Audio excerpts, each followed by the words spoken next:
Satyam Karavavahai Tejasvinavadhitamastu ma Vidvishavahai. Om Shanti Shanti Shanti. Yamimam pushpitam vacham pravadantya vipaschitah vedavadarata partha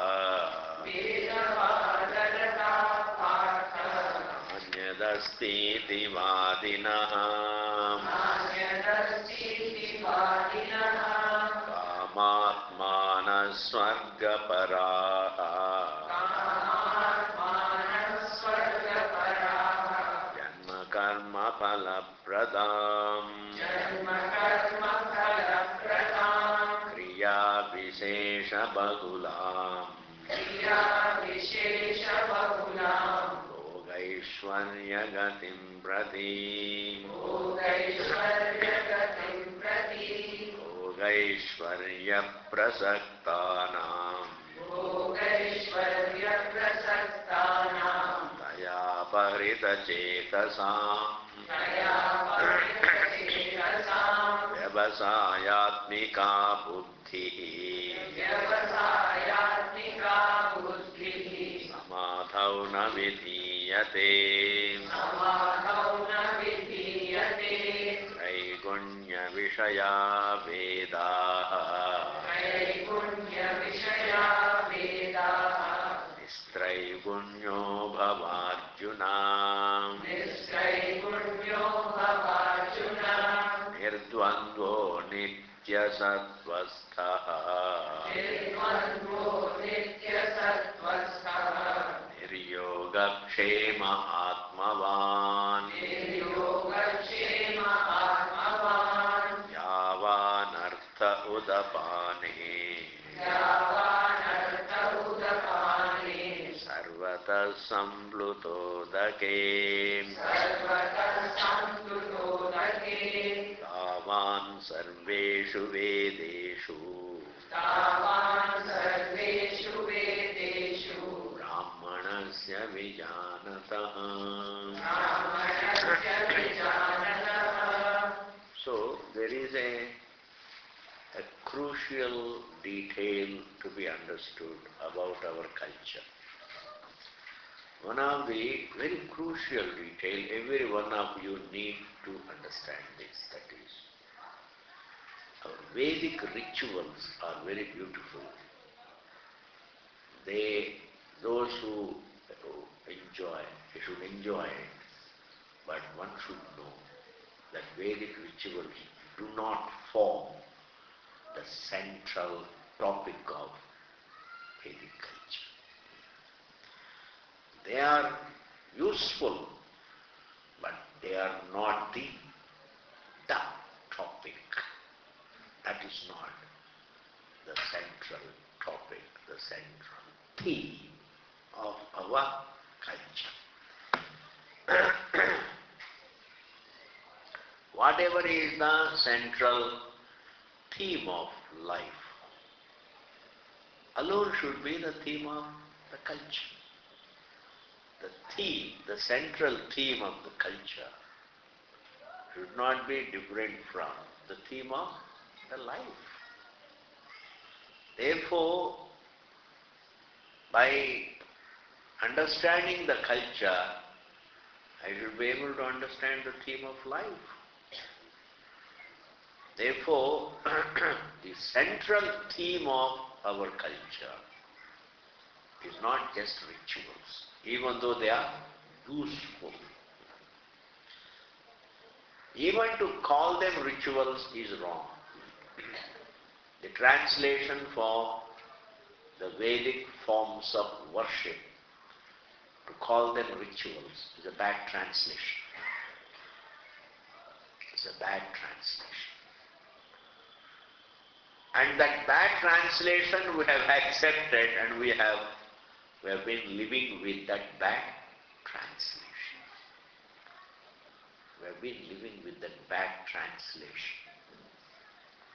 And we look at Vedic forms of worship as ritual. What is ritual? Ritual. They are forms of worship. It is better to call the Vedic rituals as Vedic forms of worship of God. They are Vedic forms of worshipping, Vedic forms of invoking God's grace for the society, for the family, for the individual. Therefore, don't look upon Vedic forms of worship as rituals. Even if you use the word ritual, in your mind it should mean forms of worship. Colorful,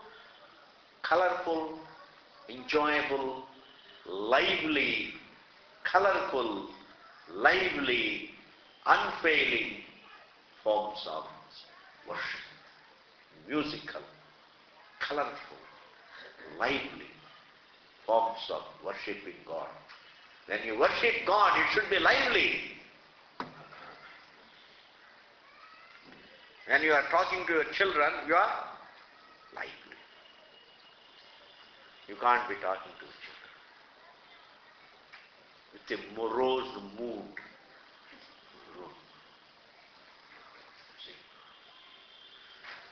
Divinity, when you think of divinity, it should be colorful, it should be musical, it should be lively, it should be elaborate, it should be like a mela. Vedic forms of worship create a mela atmosphere, understand? And Indians love mela. In fact, the whole country is mela. When the Westerners come to India, they just really get lost in the mela. Then they will say, we don't want to go back. And even if we go back, we want to come again.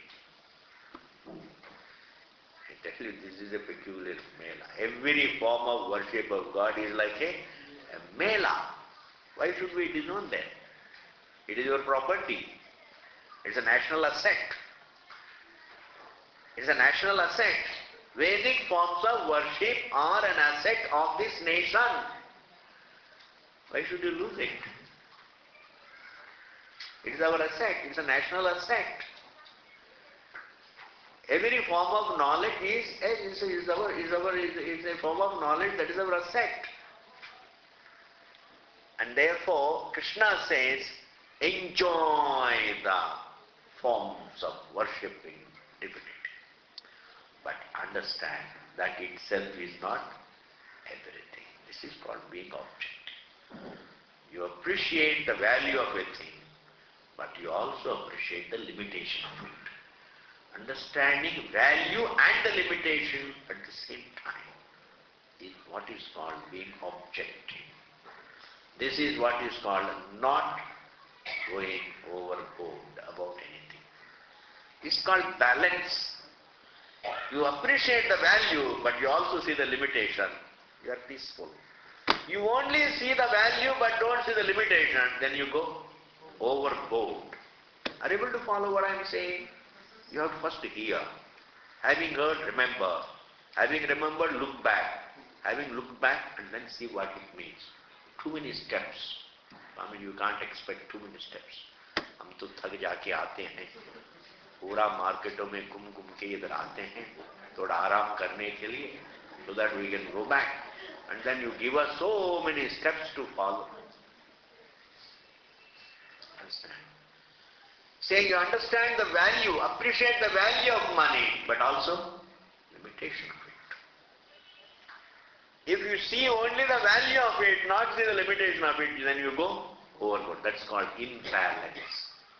Understand, imbalance is nothing but this. You see the value, but you don't see the limitation. It's imbalance. See the value, but you don't see the limitation. Krishna says, see the value of all forms of worship. But they are useful all right, but they themselves cannot liberate you from self-ignorance. They cannot correct your view about yourself.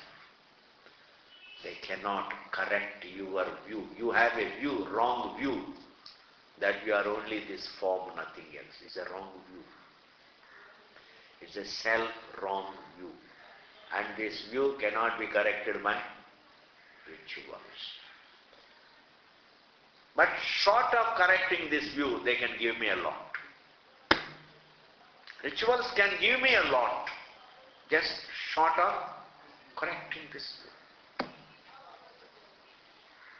They can give me good health, mental peace, lot of blessings they can give, even attitudes, because when you worship, definitely it gives you blessings. This is the meaning of the verse. What Krishna says here, see, look at the verse. Yamimam pushpitam vacham pravadanti avipashchitaha. The ignorant always feel, the ignorant always think that there is nothing beyond rituals. There is nothing beyond Vedic forms of worship. They think there is nothing beyond worship. Vedavadarataha means what? The karmakana, karmavadarataha, partha, nanyadastiti vadinaha. They always come up with the argument that there is nothing beyond rituals, nothing beyond temples. There is nothing beyond temples, beyond worship, beyond pilgrimages, beyond Kumbh Melas. These are all nothing but worship. These are all different names. Just worship, prayer and worship. Krishna says, don't think there is nothing beyond prayer and worship. Prayer and worship is useful, but prayer and worship do not correct our view, though they bring us a lot of blessings. Prayer and worship are useful, but they are not enough to bail us out of our confusion. In fact, prayer and worship, Krishna says in the next verse, generally, very few people, rare is an individual who prays to God and worships to God for mental purity. Generally, we always pray to God and worship God only for material achievements. We always seek God's grace to help us, to give us success in our material pursuits, to help us, to give us success in achieving prosperity, etc. So we want Bhagavan to help us to achieve our material ends and also to find Shanti at home. I want Shanti at home, prosperity at home, health of my children. You know, as a Grihastha, everybody, we generally, instinctively, we always pray to God for only some material blessing or the other, but it is never directed for mental. We may say mental peace, but never mental purity. They are very dangerous. Very, very beautiful. Bhagavan gives here a beautiful unfoldment. Bhagavan Shanti though, we always say, God, give me mental peace. But we never say, God, help me control my anger. Help me control my greed. Help me control my jealousy. Help me control my unfairness. Help me to become a better individual. This is hardly asked for. We always say, simply give me Shanti. Give me a lot of money. Give me good health. All these things are wonderful. I am not saying we don't need them. We need them all. But along with that, we should also say to God, hey Bhagavan, all these things, well, are good, but then much more intimate than all these is the way of my thinking. Let there be. Help me think correctly. Help me entertain right attitudes. Help me entertain right feelings. Help me entertain right attitudes. Help me entertain right motions, etc. Help me have a pure mind. Help me become a logical person, a reasoning person, a reasonable person, a reasoning person, an understanding person, a considerate person. Let me become a good human being. When I become a good person, definitely I am sure I am going to be a peaceful person. We don't seriously seek God's grace for inner corrections. बहुत बड़ी बात है ये. We don't seek God's grace for inner corrections. We simply say, give us a lot of money, Bhagavan. Hamara, give us money, give us house, everything. All this, I am not saying that. Even I say, hey, Bhagavan, give me this, give me that. But along with that, मेरा दिमाग भी ठीक करो. भगवान कहते हैं आपका prayer ठीक है. हमको बहुत बार भगवान ने कहा कि आपका प्रेयर ठीक है. You ask for so many things, at the end you say, हमारा दिमाग भी ठीक रहे. Why? Because we are all human beings. दिमाग can go awry, can go haywire at any time. Because दिमाग, it always tends to go kharab. Dimag goes kharab. There is no one who is not subject to make a mistake, mental mistakes. Therefore, but anyway, most of the prayers and worships we use for material growth, and there is nothing wrong in it. But that kind of worship and prayer, mere prayer and worship, however often we do, how many times a day we do, is not going to bail us out of our confusion, cannot liberate us from our confusion. It is only the Vedanta ultimately that can liberate us from our confusion. Thus we have prayer, which is a very, is a very huge part of our culture. Worship is a huge part of our culture. Karma Yoga, doing all the do's and don'ts like our household life, an abiding family, creating an abiding family is a huge part of our culture, Grihasthashrama. Very, very huge part. But there is a difference between being a huge part and central part. Are you following? Are you following? There is a difference between being a huge part and central part.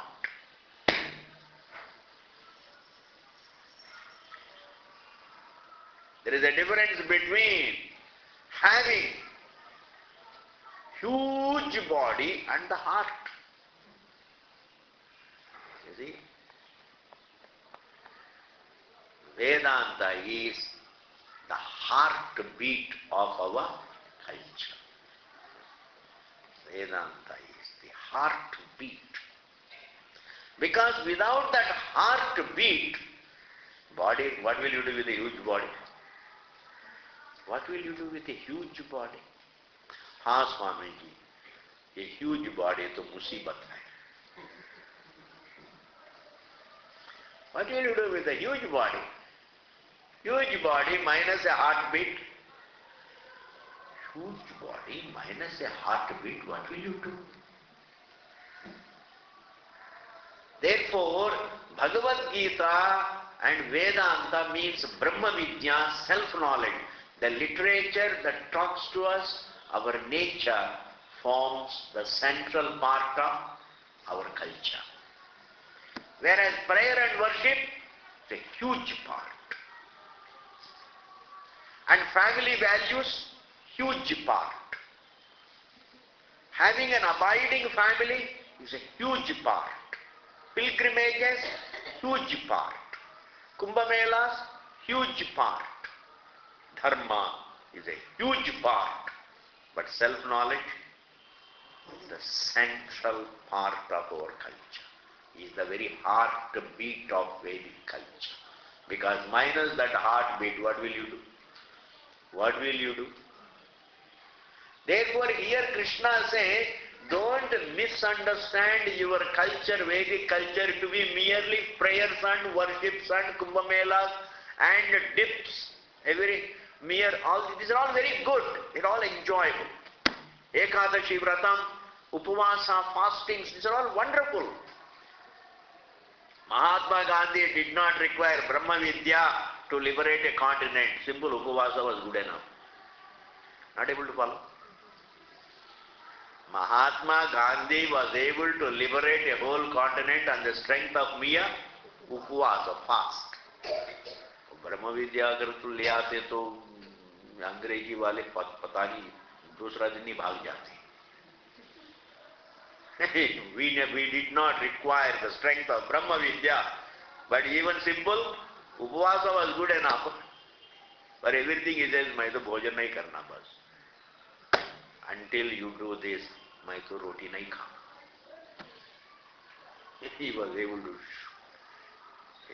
shake the whole establishment.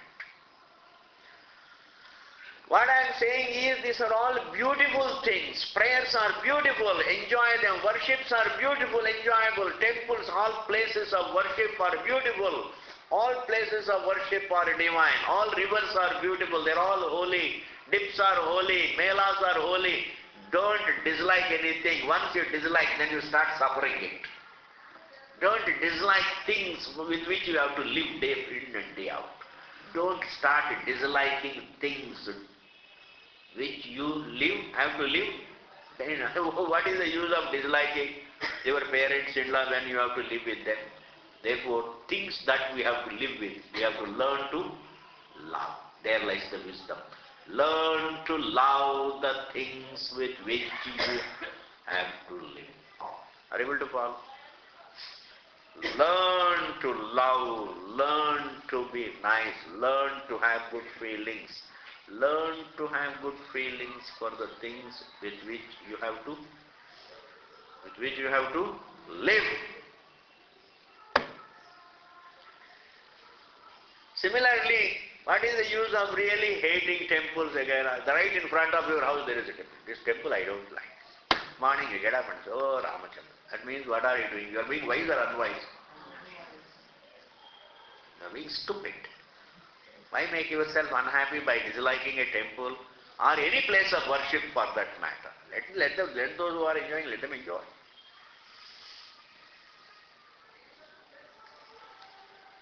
In God's creation, everybody has a right to live. In God's creation, everybody has a right to live. You have the right to live and let others live. You lose your right to live when you don't let others to live. That is also be clear. Everybody has a right to live as long as he lets others to live. If he doesn't allow others to live, then he loses his right to live. Then Bhagavan ka avatar aata hai, Vishnu Chakram. This time he is going to come with a bigger version of Chakram. Not that small thing, you see. He is going to come with a huge, bigger one. And therefore, don't develop dislike. So prayers, love them. If you don't undertake, doesn't matter. Let others, those who are enjoying, let them enjoy. Worships, let them enjoy. No, don't say, I don't like this rituals and all that. Don't make that comment. Then we are messing up the thing. Those who are enjoying, let them enjoy. When it comes to the food, supposing you don't like rice, you can't say, no, I hate rice, I don't like rice. What will happen to those people who are eating it? Just imagine, you are sitting with people and eating, and then you are taking roti, others are taking rice, and I don't like rice. What will happen to them? What will happen to them? You don't like rice means, you can say, I don't take rice, you can say, but I don't like rice, that's not. I mean, I don't like these prayers, these worships, temples going and all that, I don't like. I'm a very modern man because abhi aaya hu. Because I was in America and then this recession took place and then I lost the job. Means what? They threw me out, put moderately, I lost the job. Actually, they threw me out, etc., etc. Therefore, Krishna says, prayers are good, worships are good, but they only form a large part of your culture. But there is something else which forms the central part of your culture, the heartbeat of your culture. And that is called Brahma Vidya. And now Krishna is going to say in the next verse, my dear, prayers and worships unwisely used doesn't contribute to your growth. Prayers and worships must be used, not merely abused. They should be used for the material growth. They should be used for your personal growth. There is a difference between material growth and individual growth. Are you able to follow? When you use the prayers and worship to purify your mind, then you are using the prayers and worship for the individual growth. And when you pray to God, God, let there be, inspire me to work hard, inspire me to achieve wealth, inspire me to look after my family, inspire me to be loyal to my wife, inspire me to be loyal to my husband, etc., etc. Inspire me towards the right deeds. This is all making use of it. It is using the prayers and worships for material growth as well as individual growth. If a person doesn't use the prayers and worships for individual growth and only uses for the material growth, we end up in being only full of desires, ambitions and greed. That is what here Bhagavan says. Kamatmanaha. Kamatmanaha means what? Full of ambition. People think only of material comfort.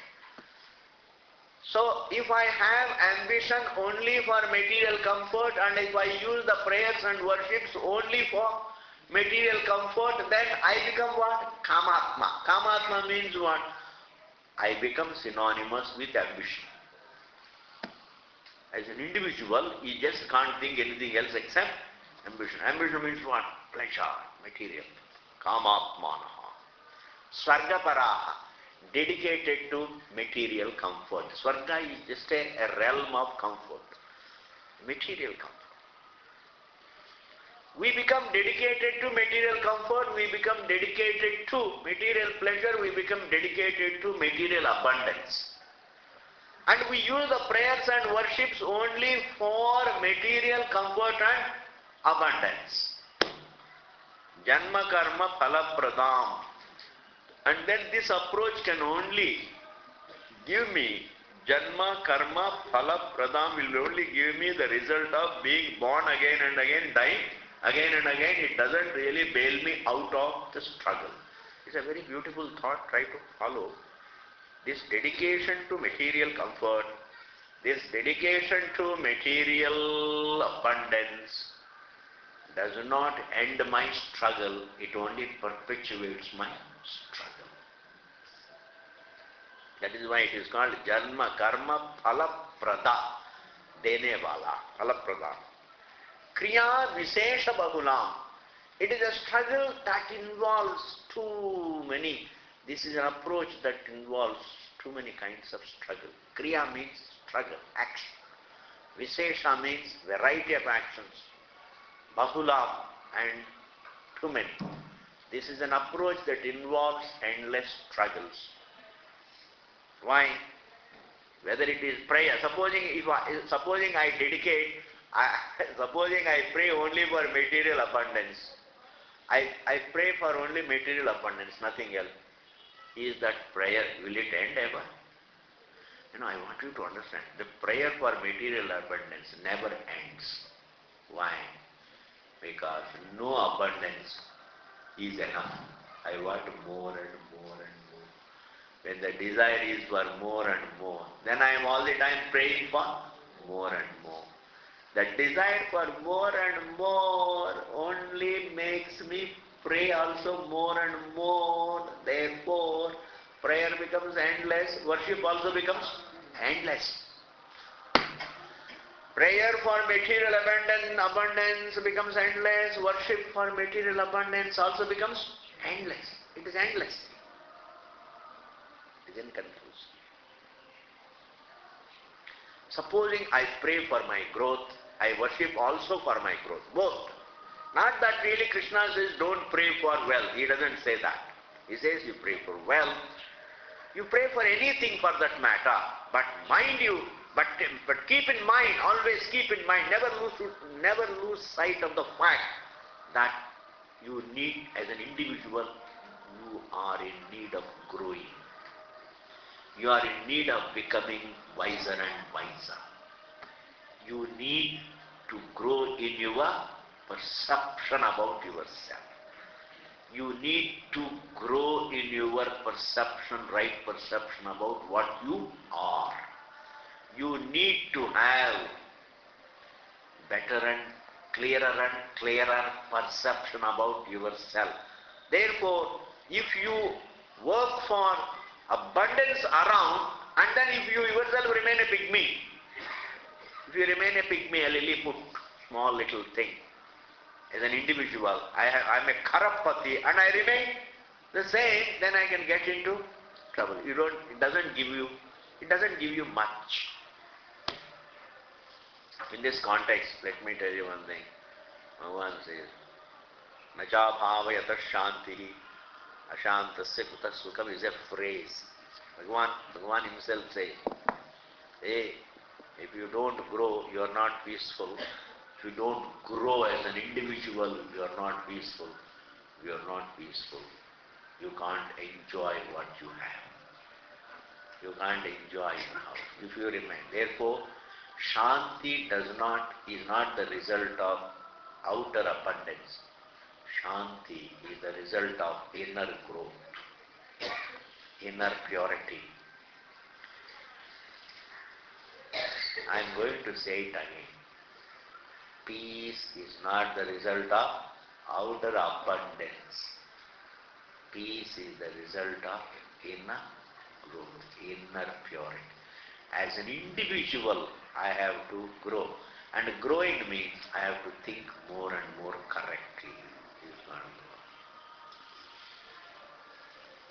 This growth has nothing to do with metabolism. Understand? This growth has nothing to do with metabolism. Hey, to all the time show annoyance is not right. To be all the time greedy is not right. To be jealous of somebody is not right. To be accommodative is right. That means I have to justify my thoughts. I should entertain thoughts that are fair, emotions that are fair, and the attitudes which are fair. In fact, if I try to become fairer and fairer individual inside, I am growing. I am growing. The more I become fair and fair and fair as an individual, I should be fair too.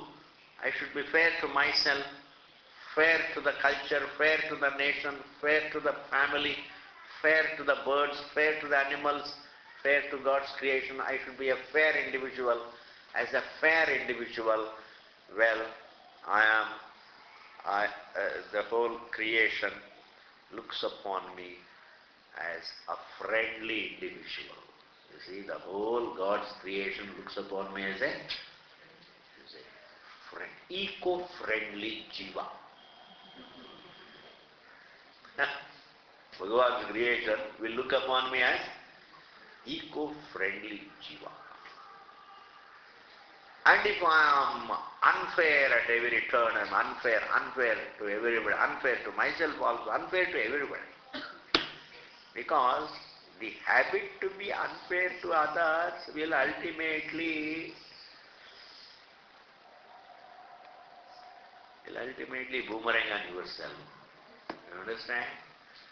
The habit to be unfair to others will boomerang on yourself. Then you become unfair to yourself also. Thus here Krishna says, hey, use prayers, use worships, not only for material things, but also for your mental growth. Kriya Visesh bola. Bhogaishwarya gatim prati. And then Bhogaishwarya gatim prati means what? They struggle towards Bhoga and Aishwarya. Bhoga means sense indulgence. It's called Bhoga. Aishwarya means abundance.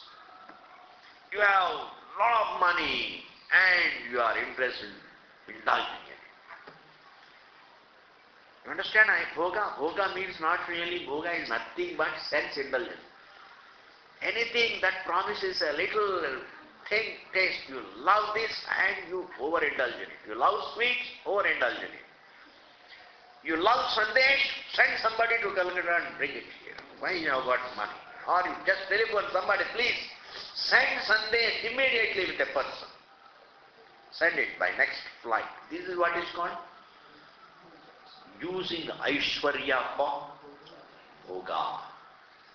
And whenever the struggle is for only Aishwaryam and Bhoga, I tell you, your struggle only intensifies and you only become more and more disturbed. There is no Shanti. There is no Shanti. The spiritual Shanti one doesn't gain if one goes after only Bhoga and Aishwarya. But we use prayer and worship only for Bhoga and Aishwarya. Krishna says, you use it, but don't use up all prayers and worships only for Bhoga and Aishwarya. Use a part of it for your inner growth also. Why use up all the prayers and worships only for Bhoga and Aishwarya? When you go all the way to Balaji, I'm telling you, when you go all the way to Balaji, it's a struggle to go and have darshan there. You have to stand in the queue also. Then there go. And then you say, God, let all be well. Give me dhan bhi de do. Please give us prosperity. Give us good health. Give us family peace. Give us mental peace. All that is all right. But then one thing we forget. God, help me to rectify myself. God, help me to rectify. Say that. Bhagavan says the task. Supposing you say, no, go there. Bhagavan, dhan de do. Please give us money and give us prosperity. Vagera, vagera. The same thing everybody is saying. Bhagavan gets so bored. He goes to sleep really. He gets so bored. Yeah. Everybody says, Bhagavan, dhan de do. Please give me money, give me this, give me money, give me money, give me. One just he simply goes to sleep, falls asleep. Therefore you say something but he doesn't hear. Why? Because he is fast asleep. He is fast asleep. And supposing you say something that really strikes a chord with him, that is, God, help me rectify myself. He wakes up. My God, who is this? This is something different. This is something different. When you say that sankalpa one day will bear the fruit. That sankalpa for self-rectification one day in front of God. God, help me to change in my thinking. God, help me to become a better and better jiva so that I become competent to discover the truth of myself. God, help me grow so that I become a student of truth and also become enlightened of the truth. That sankalpa made, that sankalpa entertained in the presence of the divine one day is going to bear fruit. Is going to bear fruit. And don't lose an opportunity. Like yesterday, Tendolkar, you see, he never lost the opportunity. He never, is a very intelligent boy. He never lost the opportunity to pay tributes to those who have lost their lives in Bombay killings. That's the presence of mind. He did the right thing. He grabbed that occasion to pour out his feelings. for the people. Very appreciable. Small little boy, but very intelligent. Very intelligent. He never talked about the game. He never talked about the game. He only spoke about this. Similarly, when you go all the way to Bhagavan temple and then standing in front of Bhagavan, don't lose the opportunity to say, God, well, human weakness is so pervasive. Human ambition is so pervasive. And human ambition is, my God, it has always been, there was never a history minus. There was never history independent of human ambition. In fact, all human history is nothing but the history of human ambition. All history is a history of human ambition, human weakness, human violence. All history is nothing but the history of evil. God, help me to grow within and towards the truth. I have seen enough of all these things. I am not interested in that. I want money, so that otherwise I can't survive. I want my children to study well. I am a human being. I have the same ambitions, but all those, I want them all to be in place at the same time. I want your grace so that I can grow with Him. That occasion, that opportunity one should not lose. What Krishna here says is, generally people use prayers and worship only for bhoga and aishwarya. They don't use prayers and worship for inner shake-up and for inner growth. This he has said it. Then in the next verse Bhagavan says, you may ask a question, Bhagavan, what is wrong in bhoga and aishwarya? Look at Americans. Look at Americans, they have so much of money. We are short of money. Look at Switzerland. They have so much of money. They all have excellent. Every corner you have McDonald's there. यहाँ पर क्या है? यहाँ पर तो McDonald's तो है नहीं, कहीं इधर उधर थोड़ा दो चार जगह में. So why not have all lot of prosperity? Bhagavan says, shut up. Listen. He says how? Bhoga aishwarya prasaktanam. There is a risk in it. There is a risk in it. Bhoga is good, but that should not be our dedication in life. Aishwarya is good, but that should not be our dedication. Bhoga aishwarya prasaktanam. That whole phrase means those who are dedicated to bhoga and aishwarya. Prasakta means, obsessed. Those who are obsessed with material prosperity and material indulgence. One is owning abundance, one is abundance, the other is obsession and indulging in it. Indulging in it. And what is wrong in it? Krishna says there is a flaw in it. Taya, by that. Apakrita chetasa, one whose, the desire for bhoga and aishwarya always robs man of his reasoning, of his intelligence, reasoning. Ambition for bhoga and aishwarya robs man of his reasoning. Apakrita means robbing. Chetas means the reasoning, the mind. It's not easy. It takes its toll.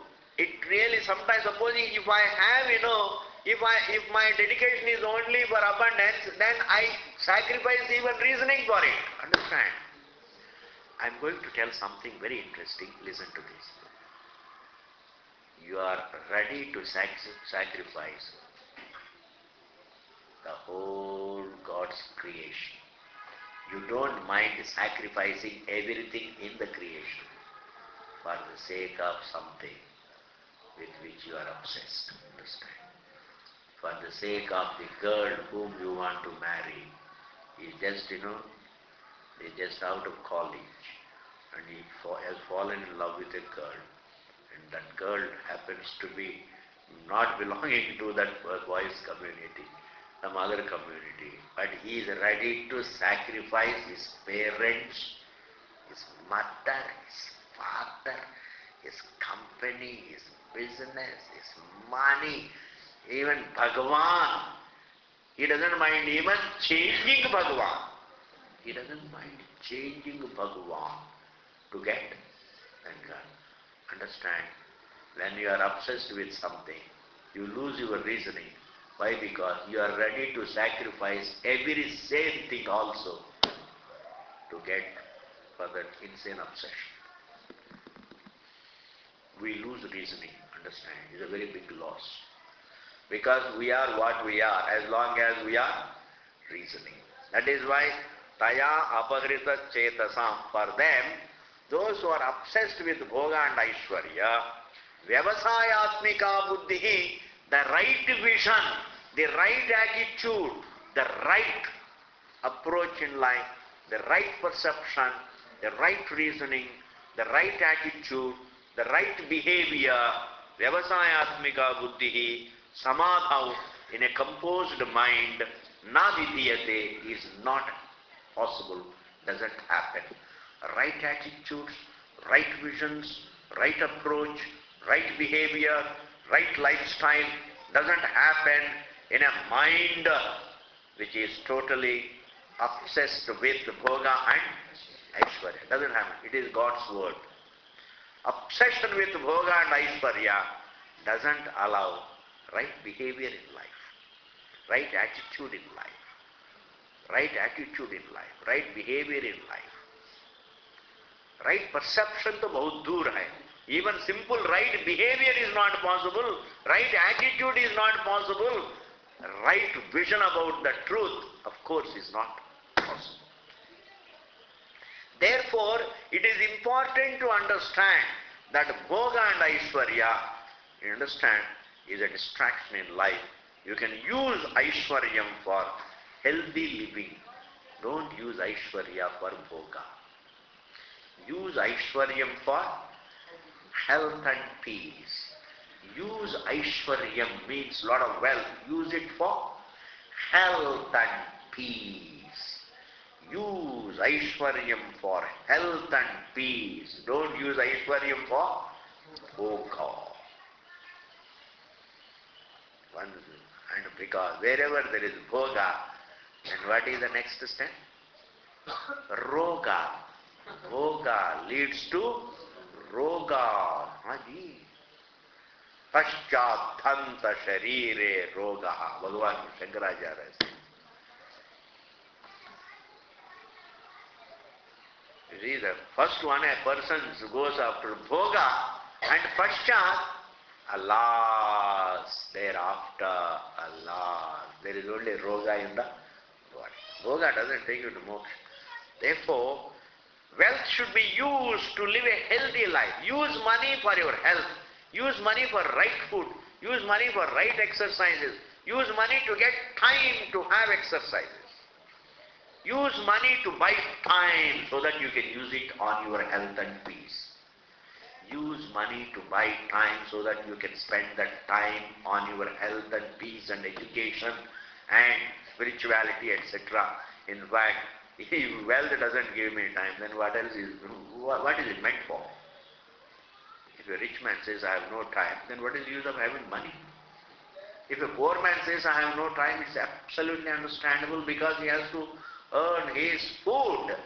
If a rich man, a Karapati says, Karapati, whenever a person becomes Karapati, he is likely to become Karabpati.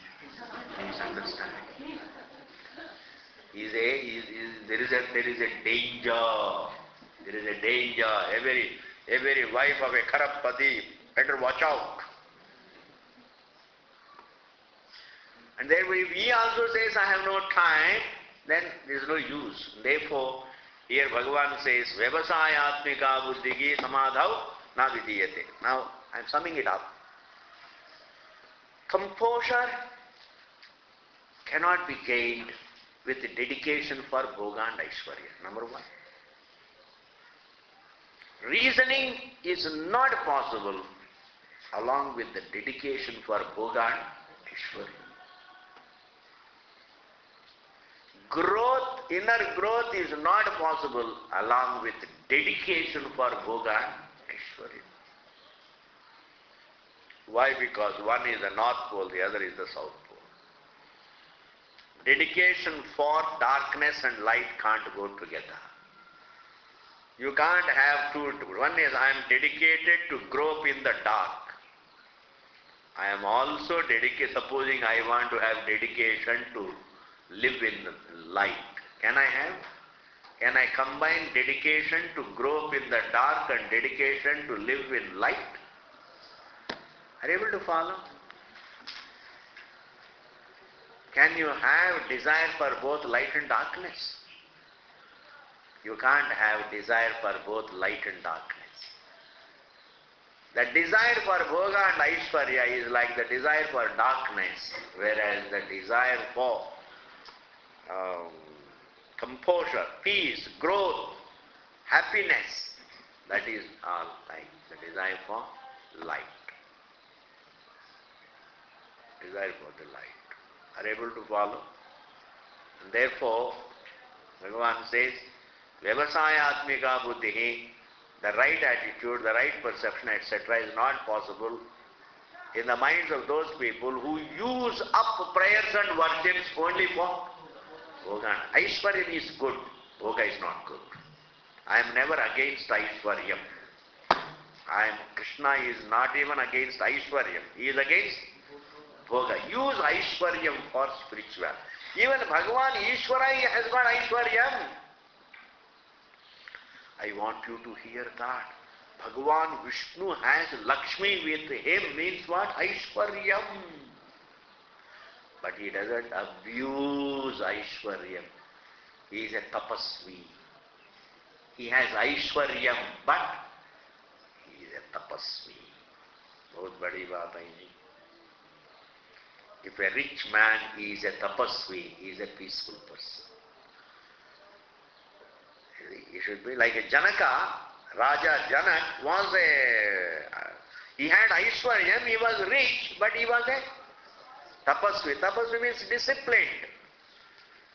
Getting up in Brahma Muhurta, offering your prayers and going for your walk and doing some charities and doing some seva. This is all tapasya. Study. This is all tapasya. Money cannot harm you, wealth can't harm you, Aishwaryam is never meant to harm us. Aishwaryam is always meant to help us, and we should definitely we should cherish Aishwaryam. But along with Aishwaryam, we should cherish discipline. Aishwaryam with spirituality. Combine Aishwaryam with spirituality. That is a very balanced society. It's a very balanced society. Mere spirituality minus Aishwaryam, it is a poverty-stricken society. A poor society but can't survive. Like Vivekananda said, you can't teach Vedanta to a hungry man. You can't teach Vedanta to a hungry man. He says, I am hungry. You are supposed to give him bread. No. Baito, aapko Gita padhaunga. Then he will say, now he is not only hungry, he also becomes angry. Now he becomes angry also. Said, you are so insensitive. And therefore, Aishwaryam is choiceless. And spirituality also is choiceless. This is the verse, next verse. Let us just under 5 minutes. Don't be in a hurry. Traigunya Vishaya Vedaha. Krishna says, the topic under discussion is Krishna wants us to understand, my dear sir, rituals are not the central part of your culture. Brahma Vidya is the part, is the central part of your culture. You better get that word right, Brahma Vidya. Brahma Vidya is discovering the very observer as the unlimited being. Discovering yourself as the unlimited being is called Brahma Vidya.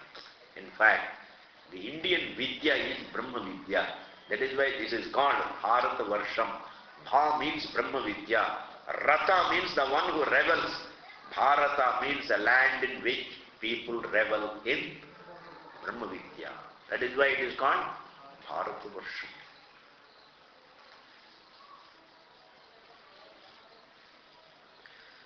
And these rituals, Vedic rituals are wonderful. They form a large part of your culture, but they don't form the central part. I want you to hear this.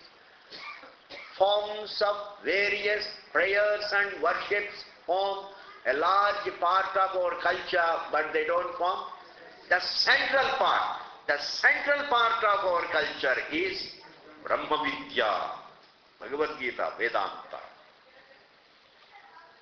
If somebody says otherwise, don't believe them. That's not true. That's not what Krishna says. That's not what Veda says. Veda itself says Brahma Vidya is the Maha Tatparyam of the whole Veda. The great vision, the great understanding about the subject has the truth. You see? And now he says, the prayers and worships are called Traigunya Vishayaha Vedaha. Three gunas. Now first, we will go into the verse slowly. Now, have you ever heard the word guna? Sattva guna, Rajo guna, Tamo guna is called three gunas. Traigunya means what? A combination of three gunas.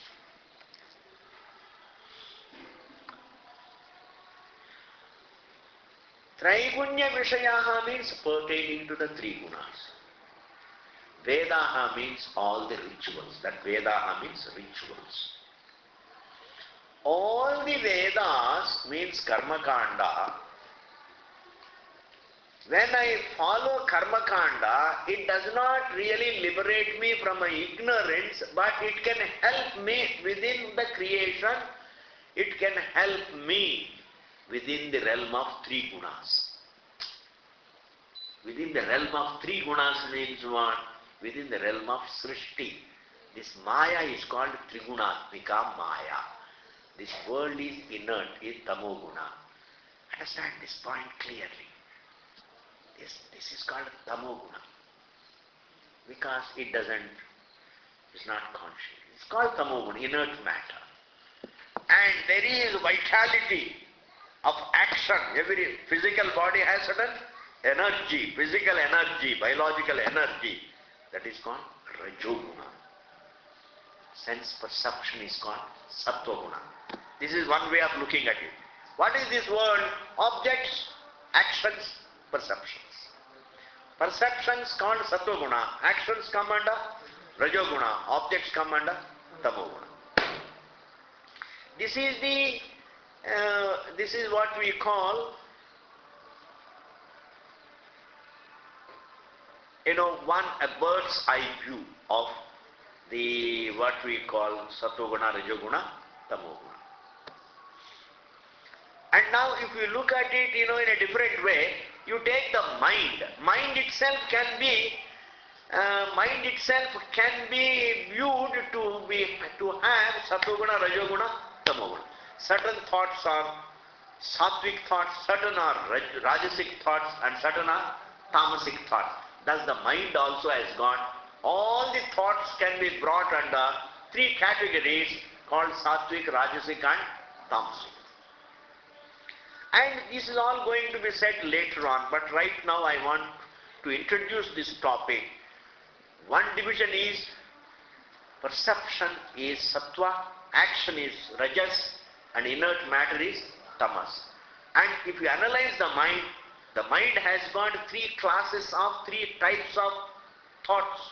There are tamasic thoughts. Tamasic thoughts means, they don't help you, they only harm others and in the long term yourself. You see, the thoughts that harm others and ultimately harm yourself is a tamoguna.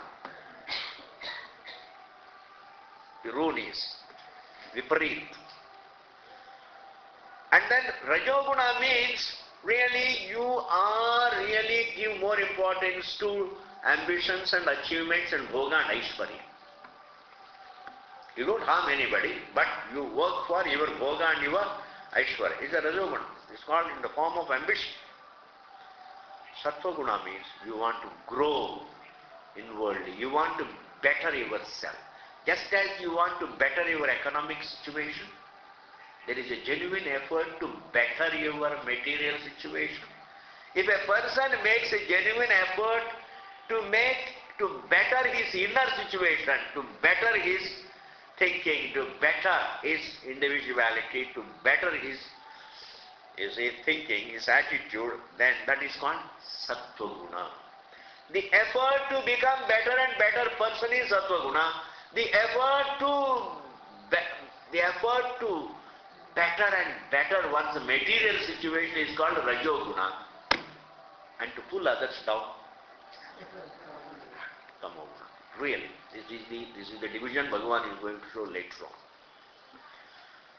And that is why this is a realm of only three gunas, Sattva, Rajas, Tamo Gunas. And rituals, independent of Brahma Vidya, cannot bail you out of the three gunas. They keep you within three gunas. Rituals, independent of Brahma Vidya, keep one within the three gunas. I want you to hear it, because I have repeated this 3-4 times. Because people don't hear. Mind is somewhere else. Itna aasan nahi, Shastra ko sunna. Because to hear Shastra is tough. Because it's a strange topic. Because it's very unentertaining. Very unentertaining. Supposing I go to a movie, it's very entertaining. It's difficult for me to take my mind off the picture. Here it is difficult to bring my mind on to the topic. Therefore, you have to remember this. Dedication to the rituals does not bail us out of the three gunas. It keeps us only in three gunas. That is the meaning of the first phrase. Traigunya Vishayaha Vedaha. Krishna says, hey, the rituals are wonderful, but independent of Brahma Vidya can keep you only within three gunas. They keep you within ambition. They keep you within some right attitude or ambition, or means what, dunyadari, keep you within vyavahar. Clear? The more of it we'll see later on. Om Purnamadaha Purnamidam Purnat Purnamudachyate Purnasya Purnamadaya Purnameva Mudishyate. Om Shanti Shanti Shanti. Hari Om Shri Gurubhyo Namaha. Hari Om Om Tat Sat.